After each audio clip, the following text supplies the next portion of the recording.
Okay. Welcome everyone. I am so appreciative of you spending your time with us tonight on a Monday. Um, we're trying to offer the opportunity for the community to engage with the Community Police Commission, not just to learn about what we're working on in terms of the consent decree, but also as a whole. So before I get started, I'd first like to open the floor for anyone to introduce themselves if they are members of community organizations or CDP, Department of Justice, the monitoring team, or any of our elected officials within the city of Cleveland. So I guess I'll start. My name is Charlotte Brown. Can you hear me? Yes. Yeah. Okay. And I am the street club president for East 177th North and East 176 in Ward 1. And so I was very interested to be a part of this forum. We have been working very closely with the Cleveland Police Department on some of the concerns within Ward 1, the Lee Harvard area. And so I'm just excited to be here and to actually see faces with names. Thank you for joining. Thank you. We appreciate your attendance. Anyone else? Dave Lima. I'm with Surge and involved with a number of groups concerned with police oversight.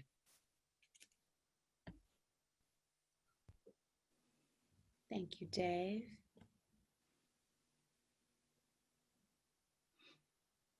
Anyone else? Okay. Again, thank you all for attending. So the reason we're here tonight is this journey started nearly 2 years ago today with the Accountability Committee really looking at training that's mandated through the consent decree. And not just that the training is occurring, but how was the training developed? What's the ongoing process for evaluation? And what's been the impact on the street? There has been consistent disagreement between the CDP and the community with regards to what the consent decree is and when it is supposed to leave. For the most part, the community sees the consent decree and the process of reform as a living action that we take time and we evaluate the effectiveness. And if we have to go back, we make changes as necessary. And that's been a point of contention. And so we're hoping with this forum tonight that community members gain a greater insight into what is the training that's being offered through the reform process specific to the consent decree. How has that training been implemented? What are the positives or limitations of those trainings, and what areas need to be improved based on your opinion? So the Accountability Committee consisted of several commissioners as well as community members. And most of those community members you will meet again during the breakout sessions. Dave Lima is one, Pat Needham is another, Brenda Bickerstaff is not on yet, but several other individuals who spent a lot of time and energy and dedication to create the accountability report, which was released September of 2019 and is available on our website at clecpc.org. The contents of that report didn't cover just what was wrong. We really made a concerted effort to include recommendations and areas for improvement, not just in the training, but across the board, how we utilize surveys, how we look at officer wellness, and of course, the engagement of elected officials in the city of Cleveland. Because we know that as communities lift their voice and demand continued reform, we need to have city council representatives, we need to have the mayor, we need to have the safety director, we need everyone involved in the process of continuous police reform. Without community involvement and without commitment from elected leaders, this reform process will fall flat.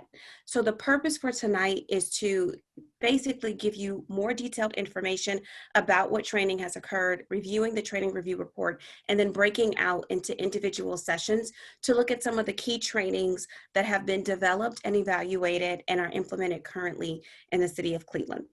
Are there any questions about that thus far? Okay. I believe, because I'm sorry, I can't pull up the agenda, but Shelley, Dr. Colleen is next, or is it Ryan?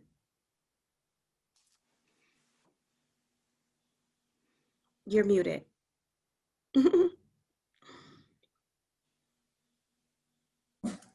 Give me 1 second. I'll pull up the agenda. Hold on.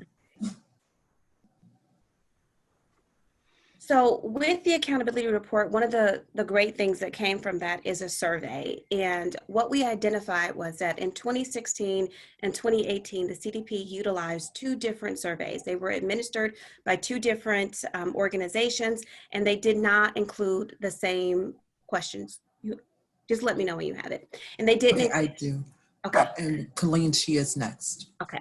And so they didn't have the exact same questions. And so one of our issues was, how can we track progress of the police reform process if we're utilizing surveys that don't capture the same information? And that in turn led to us looking deeper at just how are we evaluating training? How are we evaluating any of the processes from the consent decree? At the time, myself, along with Commissioner, who was a commissioner at the time, Mario Clapton-Zeimler, who is on the call and is also going to be assisting with one of the breakout sessions, attended several of the trainings on use of force. And what we noted just by being participants was that there was a difference in what was being offered, how information was being presented based on whether or not there were officers in the room, who were the facilitators, etc. So we decided to request for a training consultant to come in, someone who could offer an outside, independent, unbiased evaluation of the CDP's training and the evaluative process. It was critical for us not to do this in-house because we didn't want our opinions to influence the actual results of the report. So we released a bid and we selected Dr. Colleen Robinson. Dr. Colleen Robinson is the founder of the Tesser Group, which works with many organizations and has a successful track record with helping organizations utilize data to identify areas of improvement, tangible recommendations to implement, as well as to guide data-based decisions. So with her help, we were able to identify what would be most important to include in that report, and then also to what would be the best way to present that information to community members who, unlike us, are consistently reading all this information over and over. So I'd like to welcome Dr. Colleen Robinson to present on the training review report, the evaluation and the data. Thank you, LaToya. I am going to share my screen. So please let me know if you can't see something or it's not coming through just right. So again, thank you for the introduction, and I'll get right to it. So let's see. Okay.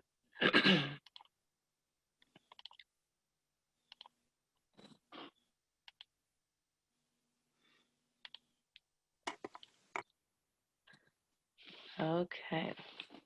So I just want to make sure that everyone can see my screen. Yep. Okay, perfect. Looks good. Okay, perfect. So I just want to start with a side note. I have enabled closed caption at the bottom of the screen.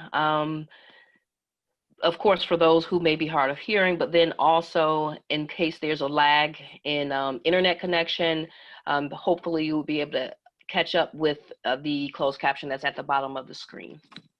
Okay, so again, as LaToya said, I'm here to share the results of the independent evaluation of the revised Cleveland Division of Police curriculum that was conducted by the Tesser Group, myself, Dr. Colleen Robinson, and I will begin, and we'll hold, to my understanding, we'll be holding all questions till the end. Is that correct?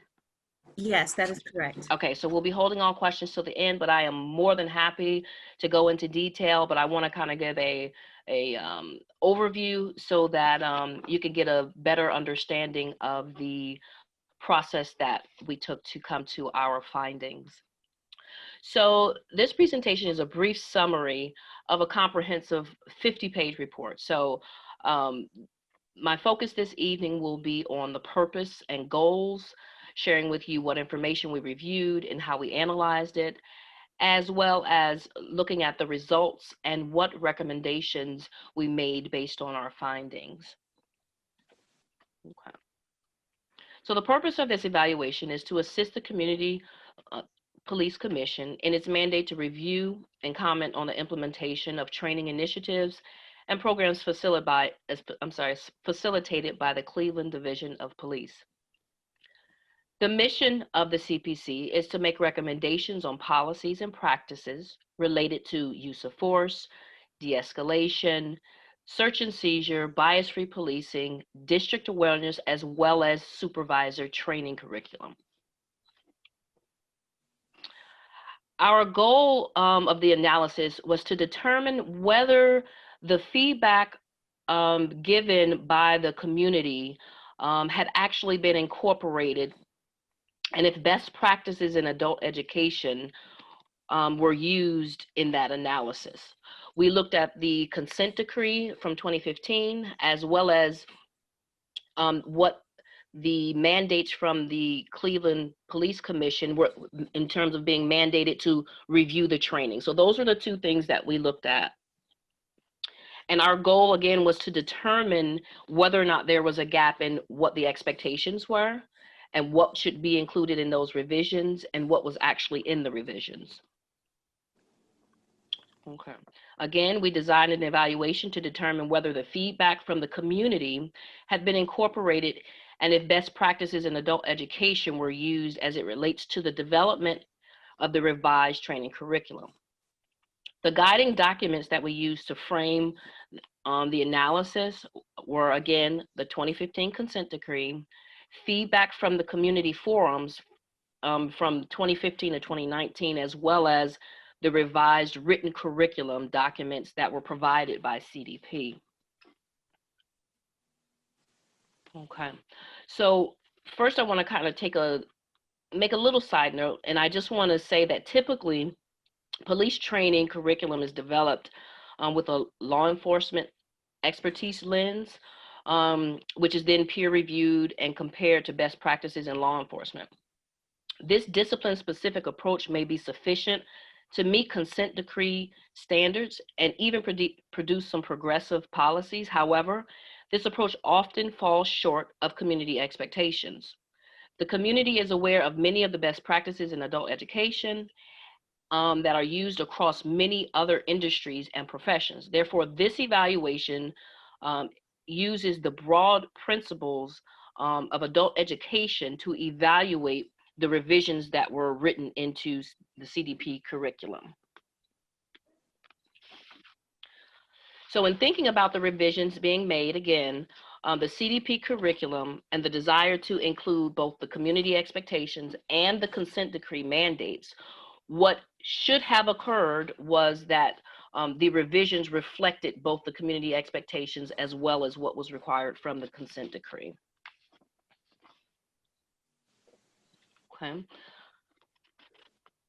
Based on the information that was gathered from the community forums between 2015 and 2019, there were 6 major themes that were evident from the community forums. The first of which, I'm going clockwise, was to reduce the excessive use of force, reduce perceived bias in policing, improve handling of the mentally ill in crisis situations, improve the responsiveness to community feedback, and to improve respect for citizens' rights during search and seizures, as well as to improve cultural competence and district awareness. So when we, again, look at, as stated before, the 3 data sources that we looked at, we used the data that was taken from the community forums, and what we heard were expectations from the community.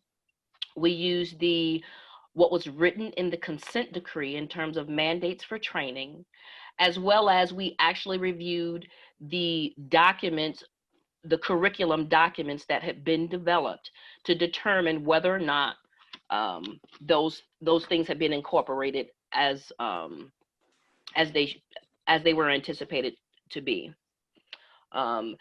I do want to note that the CPC requested that an observation of training, that I would actually have an opportunity to go in and observe training.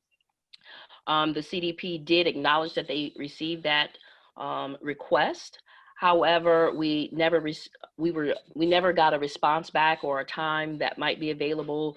So during the course of this evaluation, there was no observation that was included in the evaluation. However, based on the fact that the written documents were the items that were reviewed, it's very unlikely that the observation, the in-person observation, would have impacted the outcome of what this particular analysis yielded.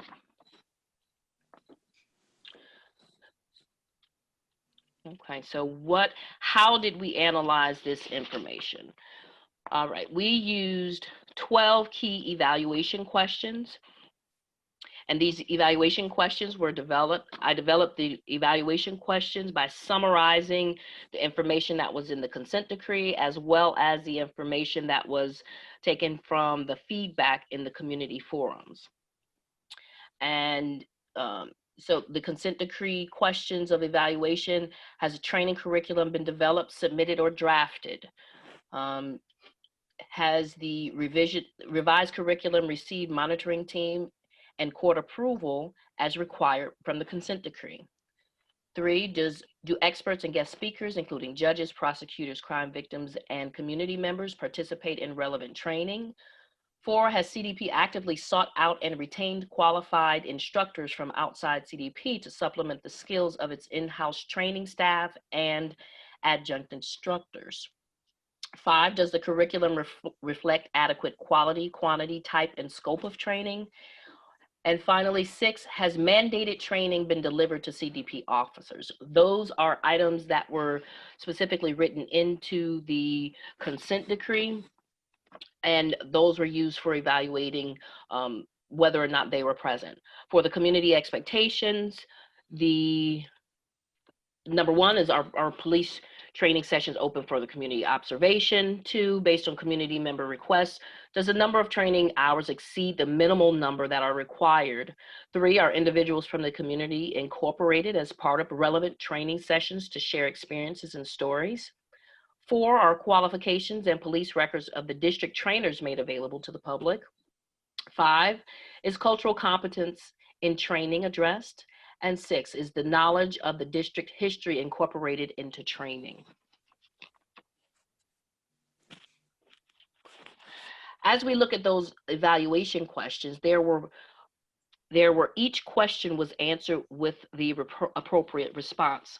Point values were assigned as follows. Yes meant that the element of the training met or exceeded the requirements of the consent decree and or the expectations of the community.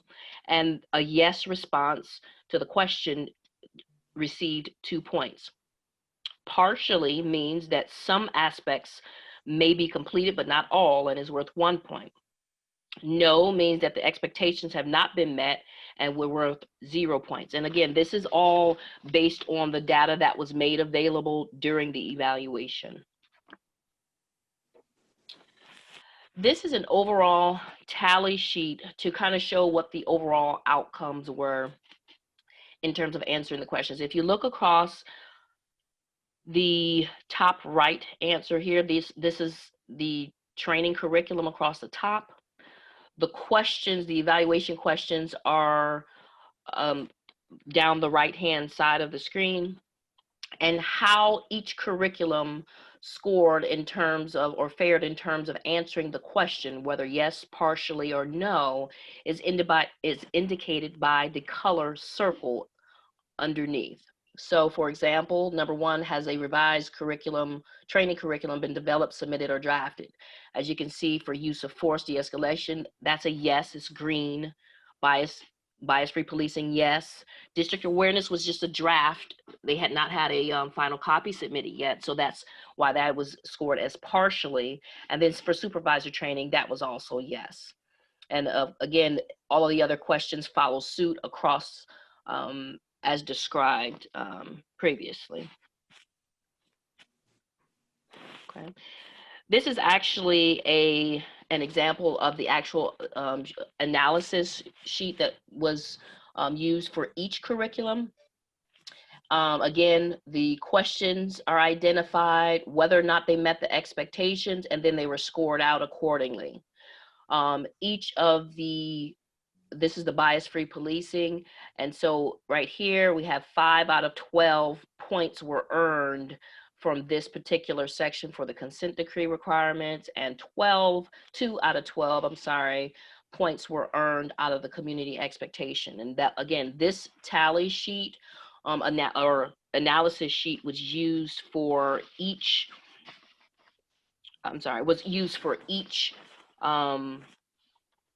curriculum. Again, those they are here, the actual analysis sheet. So the results. We found that, again, we'll look at, this is the information based on those tallies and the number of points that were received out of 12 was converted into a percentage towards completion. So as you can see, the consent decree requirements for use of force, de-escalation, and search and seizure, I'm at the right-hand side. This is if I'm reading from left to right, the first blue, the blue square at the top, and they received 8 out of 12 points, which was converted into a percentage of progress towards completion. Okay. This is another view of the same information, progress towards completion, based on the points out of 12 for each of those sections. Use of force, bias-free, district training, and supervisor training. Again, this was for the consent decree requirements. Progress towards completion, 67% for use of force de-escalation, 42% for bias-free policing, 17% for district awareness, and 42% for supervisor training. When we look at the community expectations, again, progress towards completion in reference to the evaluation questions that were asked, in terms of those expectations being incorporated into use of force, search and seizure, and de-escalation, 0% of this particular evaluation question for the community expectations, they did not receive any points towards completion. So it was a 0% in terms of progress towards completion or progress towards achieving or incorporating those community expectations. Okay. So we made some suggestions were made to improve the training curriculum. The first of which was to expand the scope of training, use experts to supplement the skills of in-house trainers, and integrating community members during training when appropriate. 3, rewriting objectives to ensure that they're measurable, and 4, creating and implementing evaluations to measure each objective.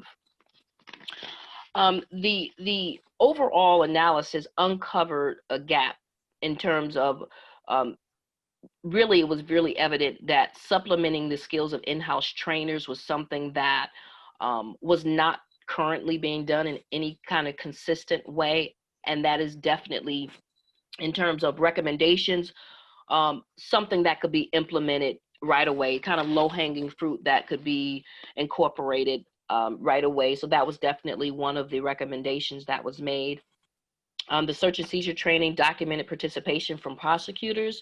But in terms of going back to number 1, in terms of expanding the scope, and number 2, it's vital to seek out experts to help officers understand the psychological and neurological factors that are inherent in unconscious bias associations. Supplementing the skills of in-house trainers is imperative to reduce the likelihood of perpetuating cultural norms that are not in alignment with organizational goals or expectations, and to break down dynamics of groupthink, and to present content knowledge that an in-house trainer might not have in that area just because it's not their expertise. So, and then for recommendations 3 and 4, the absence of quantifiable objectives really makes it difficult to measure whether or not the training itself is effective. So those are 2 areas that have to be addressed, because there's no way to determine the effectiveness of training when clear objectives are not being written, and there's no way, or there's nothing documented to identify how those objectives are being evaluated. So I know that was a lot, but that's the end of what I have to share. And I'm open for whatever questions you might have, and happy to answer anything. So we know that the information that was presented had a lot of data points and information that is complex. I mean, it really is. The work that Colleen did was extensive and really a year in the making. And so it's really important that we presented that information to you as clearly as we could in this allotted time. So any questions you have about the information, this is a really great time for you to ask those questions, to get the direct feedback from Dr. Colleen, as opposed to asking us later, where we then have to kind of create a response for you. I'll ask a question. Sure. Is there anything positive to be drawn from the research that you did? I had a little bit of a lag. I heard the beginning part where you asked, was there anything positive? And then I kind of blanked out. Can you repeat the last part? From of the what you said? research and the data that you were able to retrieve. Mm-hmm. So some of the things that were positive were absolutely that there are efforts to actually make sure that all officers are trained. And that is actually a big undertaking, especially for the size department that CDP is. It is absolutely a large undertaking to actually try to train every officer annually. It's definitely a big task. In comparison to other. You're going out from me. Can you hear me? I can hear you now, yeah. Oh, okay, I'm sorry. Where did I begin to lag? I can repeat if I need to. I think you better, yeah. So just the fact that there is training going on with each officer, or the attempt to train every officer annually, is definitely to be commended for the department, for sure. And there are efforts and there have been revisions to the curriculum to expand it, to include more content that is relevant to the initial concerns, not only of the consent decree, but what has transpired since then. So with the district awareness, as well as the bias-free policing. Overall, so those are positive, that there are efforts actually being put forth. And when there are other data that I looked at with other police departments, that is not actually always going on. So in terms of positives, that's definitely a positive point for sure. Hey, is there any, or did you have the ability to measure or calculate the change in the culture of the police during the course of training? So I was not privy to measure culture or culture change, or have any benchmarks about where the culture is, or mind shift, or any of that. That was kind of outside the scope of what I was brought in to do right now. But I think that actually is a really good idea, because a culture change, in the research, a culture change is what is going to happen before behavior change. So it would be a leading indicator that behavior change is coming, if you understand what I'm saying. So I do. yeah, measuring the culture and how it's changing would be an ideal way to measure, for lack of a better word, small changes. Because the big changes, maybe the reduction in, I don't know, complaints, or the big outcomes that we all want to see, that may take some time. That's just the nature of the beast. You have lots of people, you have large organizations. And so, well, this is not part of the recommendations, but in general, in evaluating organizations as a whole, measuring small progress is actually really beneficial when you have large scale change that you're trying to implement. Measuring small bite-sized pieces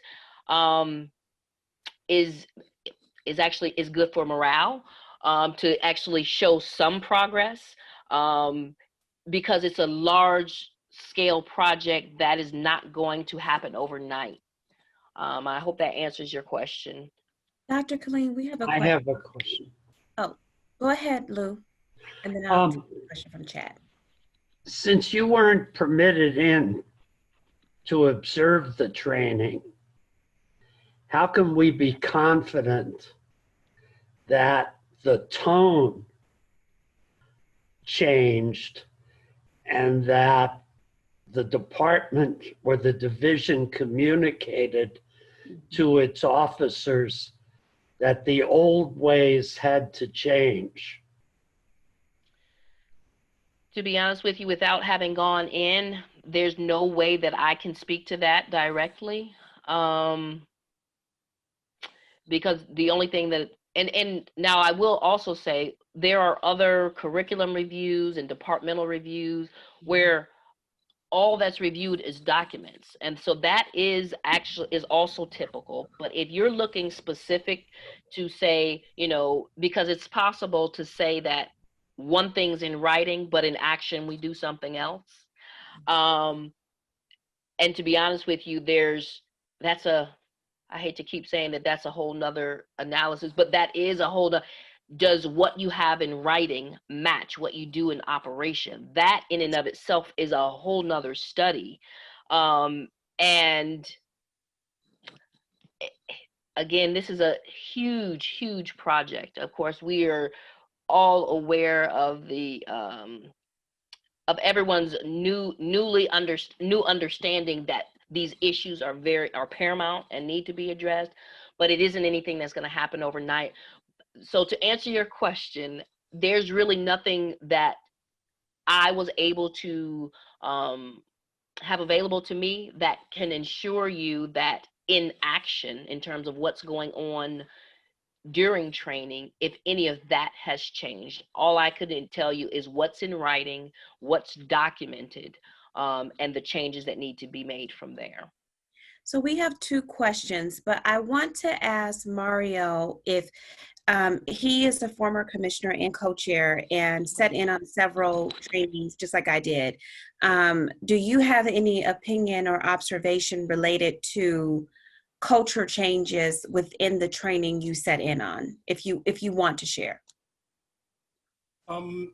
Yes, I was actually jotting down notes as we were just discussing how a culture change is precedent or the predecessor to behavior change. And that was the one thing I thought about with the trainings that I did see. It's not necessarily that, to know if culture is changing is kind of hard to describe without having like that, qualitative or quantitative like research lens at that moment. But the language is changing. Like, for example, you see the indications that people are aware of the terms, even bias or going to the terminology using reasonable force or not reasonable force, like reasonable search and seizure, like the concept that you have a reason for stopping someone at a traffic stop, but coupled with the idea that you have to have a purpose that is beyond the look of a person. Like, you see them actually having those conversations and starting to use the terminology of like better policing. Sorry, I just gargled with my words, just thinking out loud. But you do see elements of that, but it's hard to say that there's a culture shift from that. So thinking about where the division was in the first parts of the commission's process, at least the vocabulary is starting to change, and at least the ideas behind what the spirit of the consent decree was starting to be seen in some of those trainings that we saw. Okay, thank you. So we have 2 questions in chat, but I want to allow Myrna Craig to ask her question, and then I will read the questions from the chat for you, Colleen. Okay, thank you. Hi, thank you Hi. so much. I was curious, will there be additional follow-up? Like, will we be revisiting them to see where they are and reaching these benchmarks that they've been presented with? That would actually be a question for the Yes. commissioner. Oh, Yes. sorry. So no No problem. So we meet regularly for the accountability committee every first and third Tuesday of the month. There will not be one tomorrow because we have this event tonight. And we definitely will be following up. The purpose of bringing in Dr. Colleen was to give us some understanding of where we can start. So we went through the training process. We have this data information and we have tangible recommendations. So then how do we as the CPC utilize both the recommendations from the report and from the community, which is why you as the community are invited here today to understand what's in the report, why we initiated the report, and then to give us some feedback today. We will then, I'm hoping within 45 days, meet again and talk about what was the feedback from the community and where we can go from here. Typically, we meet every quarter with the CDP for the training review committee to review all new trainings, to review evaluations. What we have been told by the CDP is that we have now moved into a data collection phase. And so we are in the process of requesting whatever data they may have so that we can then implement our process of evaluating that data and then going back into to sit into those trainings. So like I said, I've sat in on several trainings and I take copious notes when I'm in there because that's just how I am. And I'm looking forward to going back into those trainings to see what's the difference today. And so we will do that. And just please pay attention to our website because that will be there. If you're not receiving our emails about events and upcoming information, please make sure that you are joined there. We have, like I said, we have 3 questions now in the chat. So I'm going to read the first one, Dr. Colleen. Did your team calculate any cost associated with the recommended changes or identify how current financial resources can be reallocated to help meet the objectives? That's a good question.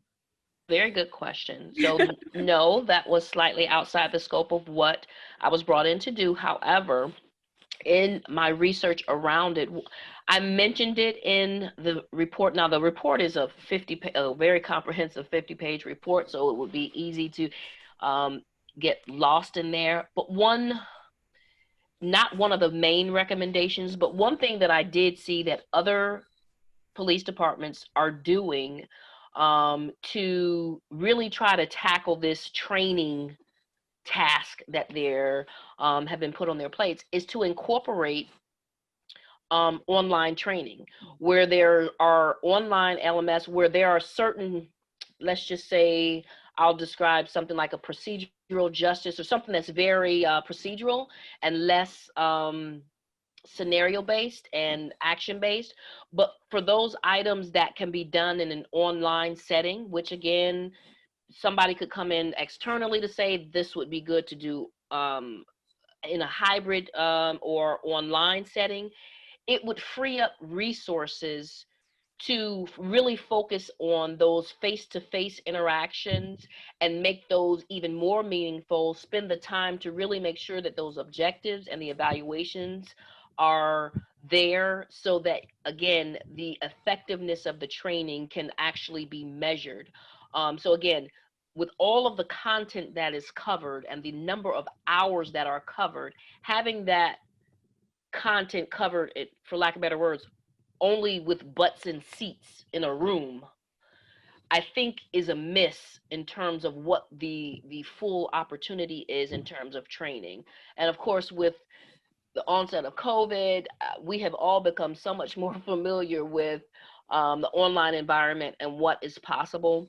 But there are other police departments that incorporate some aspects of online training for things that are very procedural and can be done that way. And then they're able to actually also track how often they're completing it, how many hours they're spending in there, what their scores are, if there are quizzes associated with it, whatever. Just like an LMS or an online training for any other school or classroom setting, collegiate settings. But the cost factor involved with the training component was not part of the evaluation. But I do know that in terms of cost effectiveness, there may be an initial investment to set up the systems for the online trading, but long term incorporating some blended learning or some online learning and coupling that with face-to-face training, I think would be ideal for CDP, especially because of the numbers, the sheer numbers that they have to train.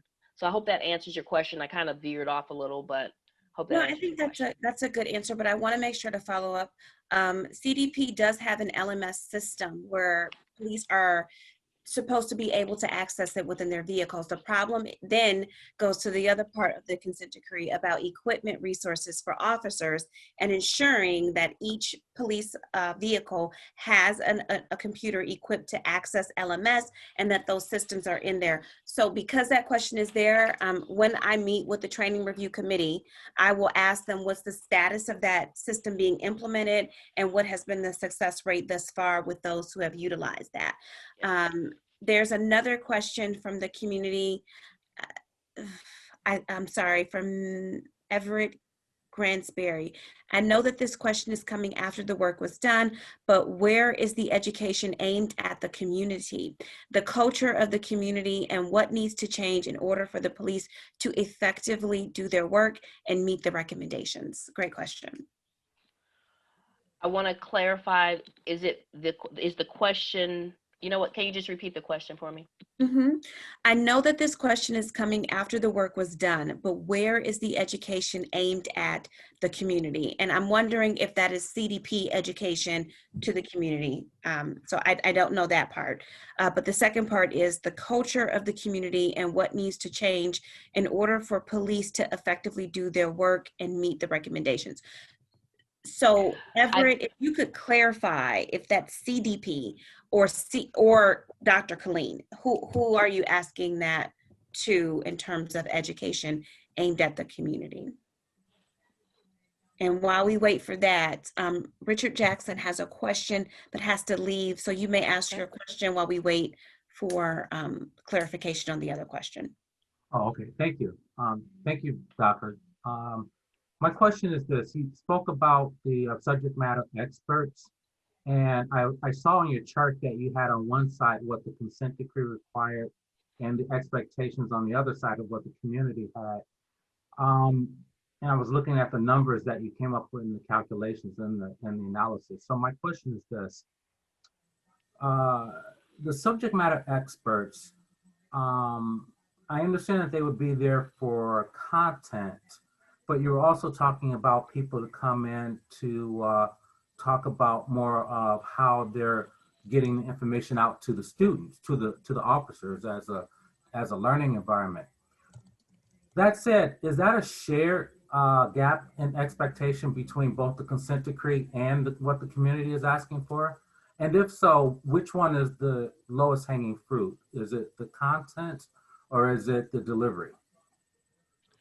Right. So I want to make sure that I am, if I remember, if I'm thinking correctly, you know what, let me just go back and open up this slide so I can make sure that I am following you, that I'm referring to the right. Let me see. Here. Which question are you referring to? Well, the experts and guest speakers include, so we got here to number 3, individuals community incorporated as part of relevant training session to share experiences, upload police records. I guess basically both sides. I guess the outside guest would be able to speak to a lot of things on both sides. Right, so number 3? Yeah, so Yeah. Is that the lowest hanging fruit of this, of the recommendations to get started? So, I'm glad that you mentioned low-hanging fruit again, because this project is so big and vast and there's so much to be done. I do think that number 3 is that's why it's one of the recommendations, that it is one of the items that's a low-hanging fruit that could be incorporated, you know, fairly easily. I won't say with ease, but it can be incorporated. And so, yes, and by doing that, by incorporating either experts from the field and or other individuals to come and give a different framework, a different point of view to officers, that would accomplish both of those. So yes, I would agree that that is definitely an area that's low hanging fruit. And by doing that one action, it actually would accomplish both. Okay, great. Thank you very much. Yeah. Thank you. I have to go. You're welcome. Thank you, LaToya. So we have another question from the community. Okay. I know that this no, sorry. Is there resistance to using experts versus staff for training? Is that a funding issue? And so, yes, there is resistance with using non-CDP facilitators, because there is a belief that only a police officer can train another police officer, regardless of the topic. One of the points of contention from the community and the CDP has always been on bias-free policing and the need to incorporate implicit bias and to have experts in the field who have done the work on implicit bias and have studied it and developed so many ways to teach it in a tangible, digestible way. And as much as that has been offered, I mean, we're in Ohio, which, Cleveland is trying to be the education gateway, but we also have the Ohio State's Kirwan Institute on implicit bias. I mean, we literally have experts within the state of Ohio who could lend information to curriculum development for the CDP, specifically around the issue of bias-free policing, but also so much more, because this is a rich city of intelligence and wealth of knowledge. And so, yes, there is resistance there. Is that a funding issue? And I'm glad that question is raised too. One of the things that came out when we were talking about this before the presentation is Governor DeWine just appointed Sarah Shindy, I think is how you say her name, as the director of Ohio Office of Law Enforcement Recruitment. And one of her areas of focus is on training, consistent training and ongoing training. And one of the things she's identified is a lack of funding being one of the reasons why police officers aren't receiving mandatory ongoing training, because we can't afford to pull them out of the field and pay for coverage or whatever the case may be. So it is a funding issue to the degree that maybe things aren't funded appropriately, but then you got $10 million for Operation Legend. So is it a funding issue or is it a values issue? Do we value police officers being trained to what is mandatory and then above? Or do we value other things like having high arrest records for prosecutors and police officers? So that's that part. And hopefully that answers. If not, please come back. The next question is, have content delivery methods stayed the same, or has CPD or CDP implemented new ways of instruction? So as far as I can share, based on what was written and what was evaluated on my end, because I was not able to observe,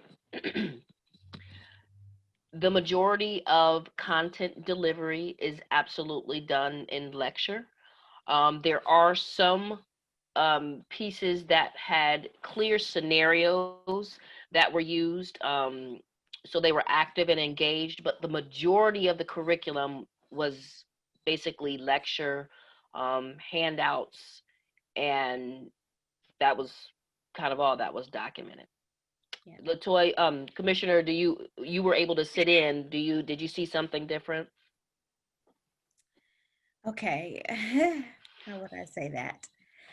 So having said in the training, what I know is, being a professional myself, I'm a social worker and I advocate for social workers, and I'm looking at what are ethical issues that social workers are faced with, what are clinical issues that, you know, they could violate and get into some trouble. And I think that that's the difference between policing and a lot of other fields who are in positions of making life and death situations.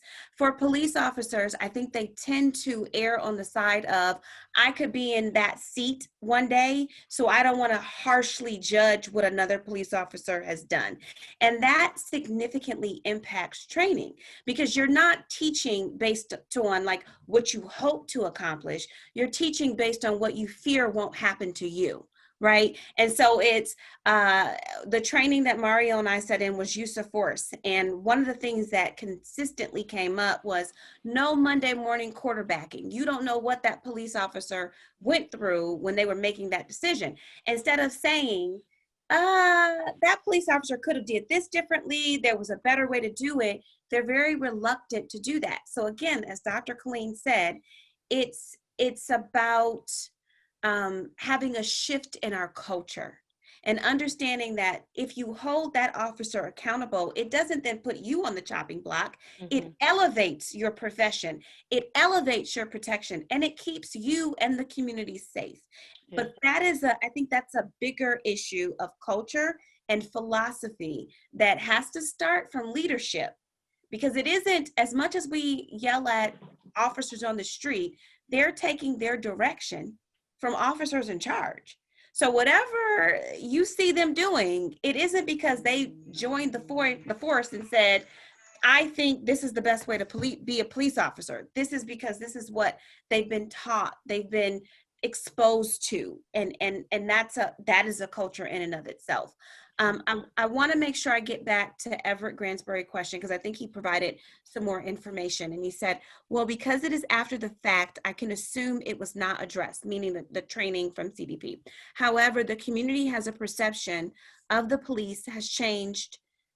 However, the community has a perception that the police have changed maybe over time. That being said, the recommendations being made of the police would be extremely challenging without finding a way to educate the public as to what has to happen on our part to allow the police to effectively achieve their mission. I really don't know who should answer the question. I think that's a fantastic question.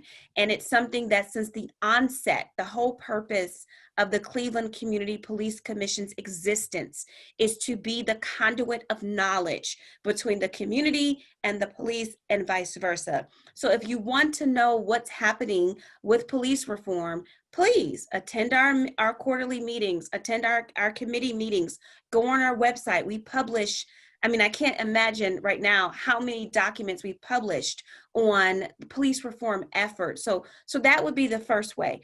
The second way is, I think that you're absolutely correct. Maybe there's not enough being done to educate the community on what is happening, why it's happening, and what's the evaluation method to assessing and determining if that is effective on the street. And that's one of the things that we're moving into with the consent decree, is called the data collection process, determining whether or not we can see clear outcomes in the streets. So I would say, please get involved, please stay tuned, please join a committee, even if you could give us feedback on what you've seen in the community. We try to be as objective as we can in deciphering information, but you have to remember our number one objective is to ensure that the consent decree mandates are being met. And when we see that that's not happening, then we do our work as commissioners, but then we invite in objective consultants to give us, like, help us understand what we may be misunderstanding or what we might be biased by. Ways to get involved: you can email anyone on the commission and we will help you get whatever information you think would be super important. But I don't want to take up too much more time. Dr. Colleen, did you have anything to add to that point? Not to that point specifically. I agree with you 100%. I did want to make one comment about the content delivery in terms of modality and what's done. One of the other things that I mentioned in the report was one of the, and now I can't even remember which curriculum it was, but I suggested that for when they're going over incident reports and how to write them effectively. They did it in a very step-by-step manner, this is what you should do and this is what you should have in them. But then when we go back to education, broader education principles and how things should be presented, because officers write incident reports every day or every week, you use the actual incident reports that you have written up to evaluate whether or not did you do it effectively. Was everything that was supposed to be in there in there? I made the suggestion to do almost like a cross reference. So you give the same incident report, maybe from someone in the class, you can take the name off, across 3 or 4 officers to evaluate that incident report to say, what is the content? Was it comprehensive? Is it missing any parts? And it's not to, and so if we go back to the dynamics and the psychological nature of change and needing to change, I get that it can feel, the department can feel like they're being attacked and they're not doing anything right. That is absolutely not the case. But some of the areas that are being done a certain way, I believe are being done that way, not because they're intentionally not wanting to be effective, but just literally that's not their area of expertise. And creating educational documents and evaluating and measuring, you know, if you're not an educator, you haven't gone to school the most effective way possible. Like I said, I don't have no thoughts that that will be intentional, but I just believe that it's the assumption is that any critique is an indictment on the efforts that have been put forth. That is absolutely not the case. Everything, as an external evaluator, everything that I'm saying is based on best practices, professional experience in both curriculum design and instruction and evaluating programs. And that's what it's all about. It has nothing to do with that, you know, what it might feel like to the department. So that's sometimes a disconnect to what the intentions for the evaluation are of the department, and then the way the department will receive it, and it feels attacking, I can imagine, because there are efforts being put forth. And I just wanted to acknowledge that. But I don't want to take too much more time because I know there's many other areas that need to be covered.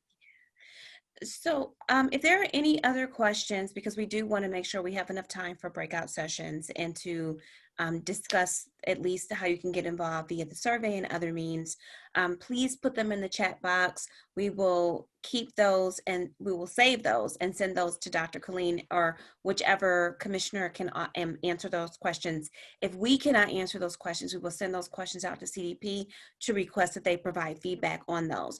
Remember, we work in collaboration with the community and the CDP. That's our job. And so in doing so, we're trying to make sure that police reform results in transformational change that improves policing relationships with community members, but also that community members have faith and trust in the process. And so that's the harder part, is making sure that community members feel that this process is to be trusted and that they can believe what is being said. So with that being said, I want to talk about our breakout sessions.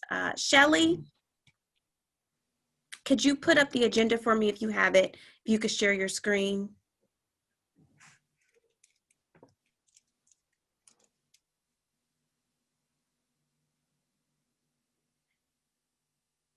And she may not be able to, so let me see.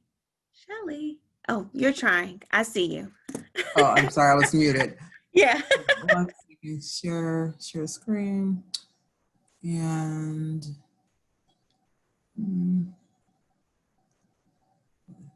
okay, can you guys see my screen? Yes. Thank you. So as you can see, we went a little over, but I think with good reason, to make sure that we covered the content as best as we could and that you had questions answered. Again, don't hesitate. Put more questions in the chat box and we'll come back to that. So what's going to happen next in our breakout sessions is that it gives us the opportunity to really have you all focus on one training area. So there are 5 training areas that we're going to review, 5, and the 5 were selected based on the consent decree and where community has vocalized the most concern. Bias-free policing, use of force, community and problem-oriented policing, search and seizure, and district awareness. So for bias-free policing, we have, I want to make sure I get this right. There we go. So I'm really excited because we were able to get our former commissioner and former co-chair, Mr. Mario Clopton-Zeimler, to be a community co-facilitator with our newly elected co-chair, Victoria Marion. Mario is a teacher with Shaker Heights. He's also running for city council. So you should see signs for him in the next this next election cycle. Victoria Marion is a licensed independent social work supervisor and works at the VA, but she does so much with the court system for veterans and beyond. She's also an advocate for the community and understands the importance of treating each individual in an inclusive and culturally humble way. For our use of force, we have Mr. Lou Katz, who's a newly elected co-chair for the commission. Mr. Katz has been significantly involved with the commission for years, offering feedback on use of force among many other search and seizure and other committees. Now he is going to present on use of force with LaToya Goldsby of Black Lives Matter for Cleveland. She's been significantly and heavily involved in committees and offering feedback and attending various meetings to make sure that we are connected with so many projects that are happening throughout the city of Cleveland. For community and problem-oriented policing, we have Ms. Pat Needham, and Jason is going to, is that correct, Shelley? Jason's going to be there?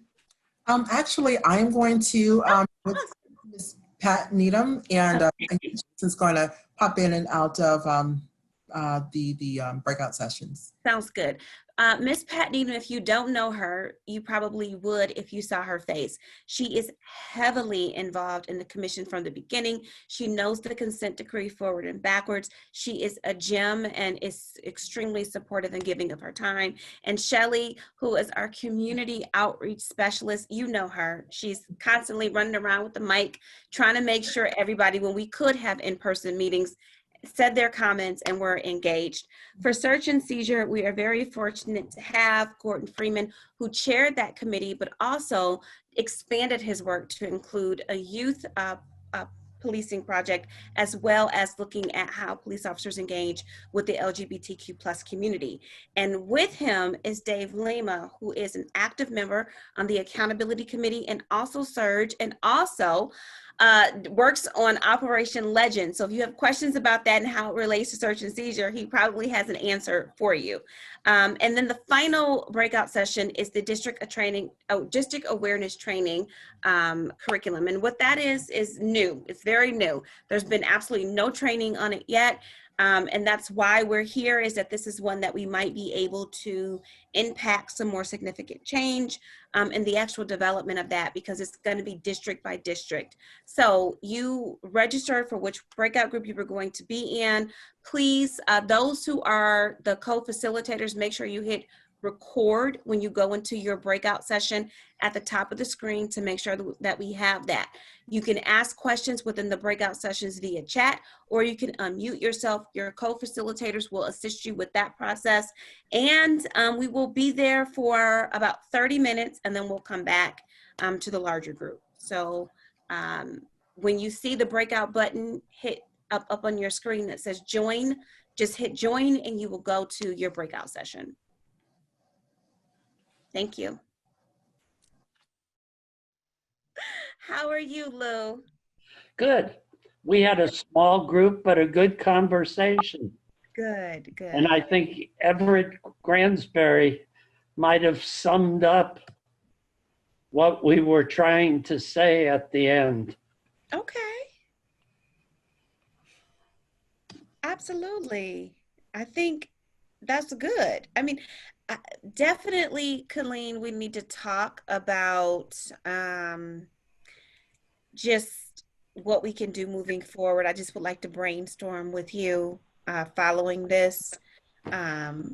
because there's a lot of good questions, and some things we have answers for, and some things we probably need to evaluate a little bit further. Things that and I don't even know that we can. I mean, in the world of COVID-19, Yeah. what can we do? Yeah. No problem at all. Yeah. So I thank think it'd be worthwhile to ask Everett what he said at the end of our session. I will, Everett, if you are willing to share. I'm going to share it, but I want you all to know that I didn't come here for this tonight. I'm just Yes, you listening. did. Yes, you did. Of course you did. So listen, Jason brought up a point. Based on training that people have received, the police are trained to operate from a position of authority, when in fact, they should be trained as peacemakers. Those are two different levels of concentration and two different ways of operating. So if you think about it as being a peacekeeper, your dialogue, everything will shift. If you think about it from being a position of authority, everything said to you speaks against your position. So if I ask you a question as to why it is you're doing what you're doing, it speaks against you being in charge. If my tone is offset, it speaks against you being in charge. So it allows you to escalate to the use of force more rapidly, and it becomes very dangerous at that point. Absolutely. He's in. Right. That's right on the money. That's right. So, Can I just say one thing? We got kind of snatched back into the meeting as one of my group members was speaking. Lou, if you wanted to finish your statement, because it kind of got abruptly interrupted, but it was very much along the lines of what Mr. Gransberry was saying.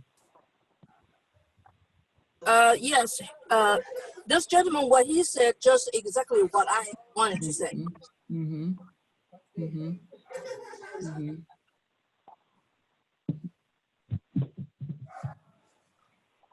Okay, so I appreciate each of you definitely giving of your time and your feedback and your information. And we're going to save, we're recording this, and we also have the chat that we're going to save, because we're going to come back and make sure that we incorporate the feedback, but also get more detailed answers to the questions that were raised. At this time, I'd like for Ryan Walker, who is our everything all related policy analysis, data researcher, and then anything else that we need to have happen in relation to that. But he worked with Dr. Colleen on the report, but also on the survey. And so I want to give him time to talk to you about the commission survey on police reform. Ryan? You're muted. Muted. There we go. All right. So I'm just going to share this brief bit of an update with our survey.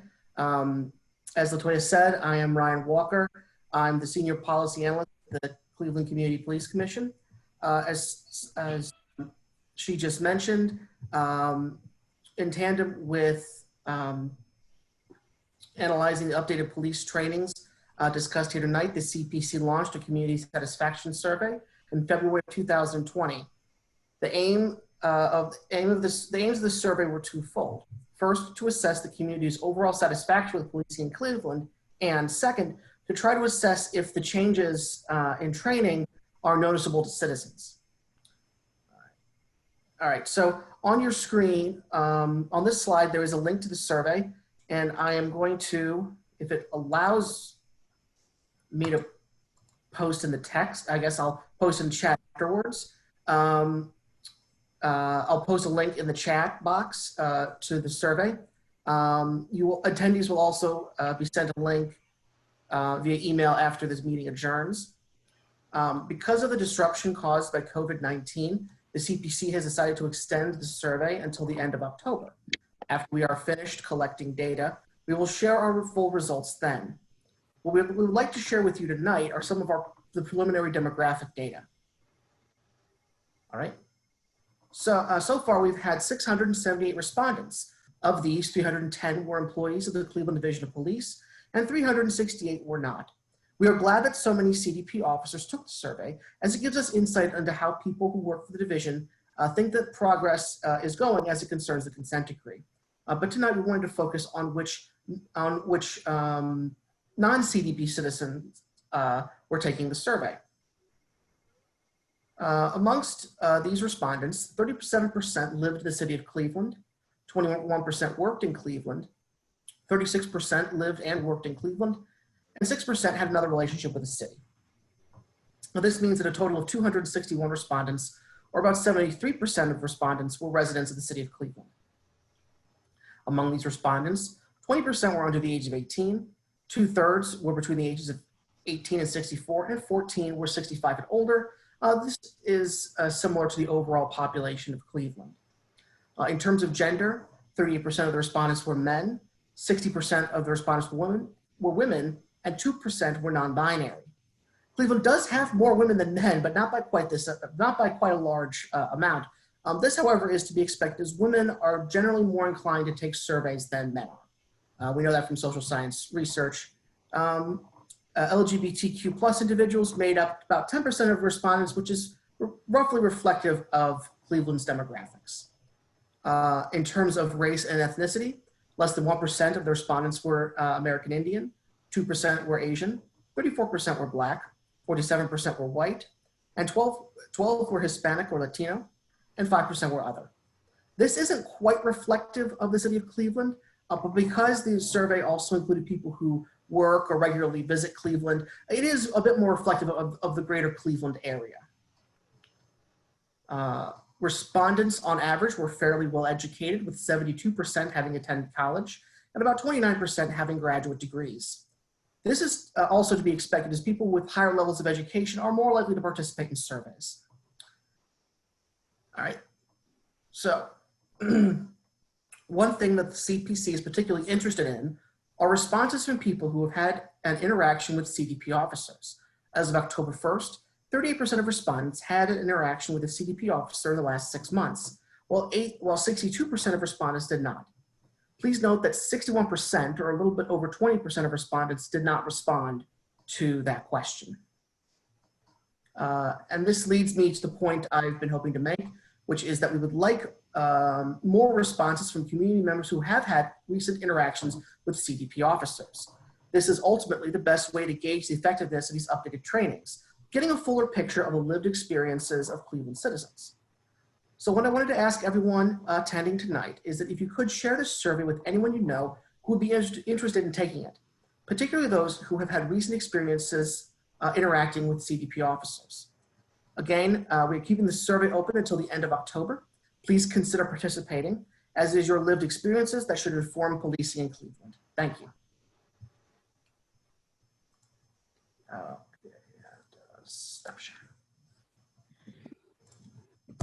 So can I make a comment? Ryan, how about excuse me. Yes. Yes. I just have a comment because I took the survey, and while I didn't have a police emergency or a confrontational relationship with the police, I did have some interaction with the police, but the survey didn't tend to lend me the opportunity to comment on a non-emergency or negative confrontation with the police. So I'm saying that to say, will there be some revisions as we go along to that survey so that I would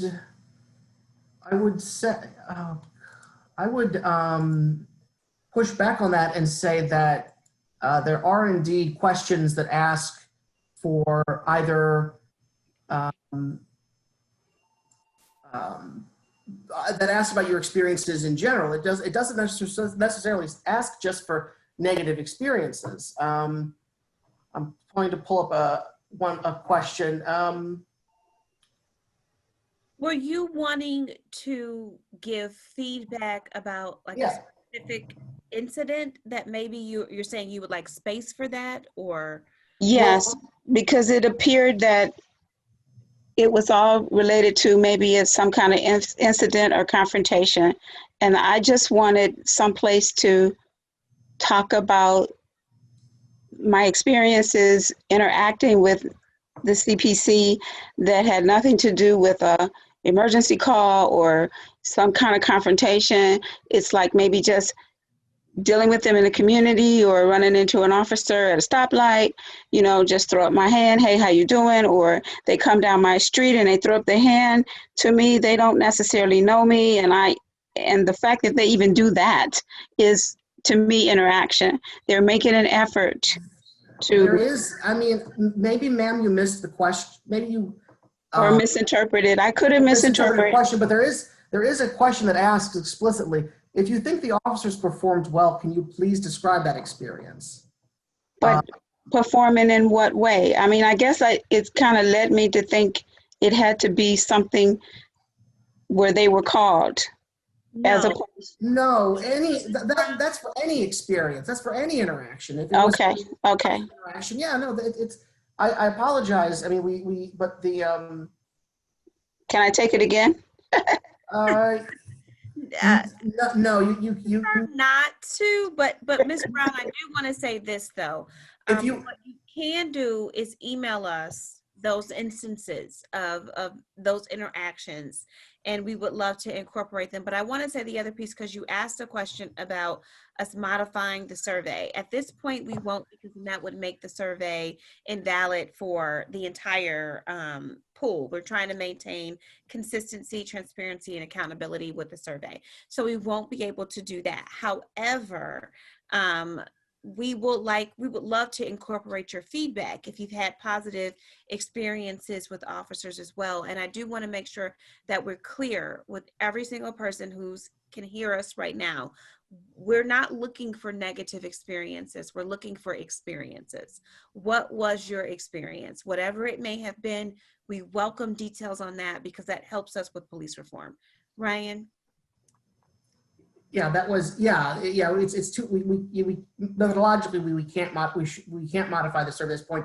If you want to email me or email the CPC with your response to that question, I can manually add it in the data later if you would like that. Okay, thank you.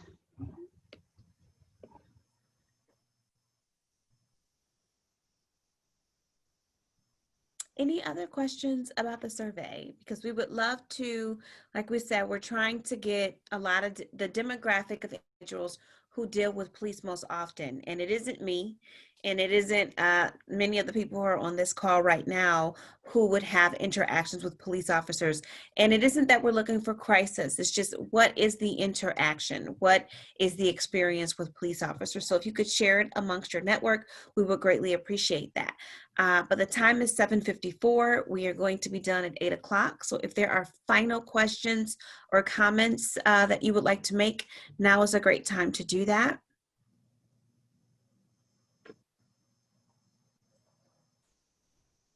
Okay, and hearing none, I appreciate you again for tuning in with us today. We will have a follow-up forum related to training, accountability, amongst other issues. Please stay tuned and pay attention to our quarterly meetings, which are on our website at clecpc.org. And hopefully we'll see you in the future. Have a wonderful evening and stay safe and healthy. Take care.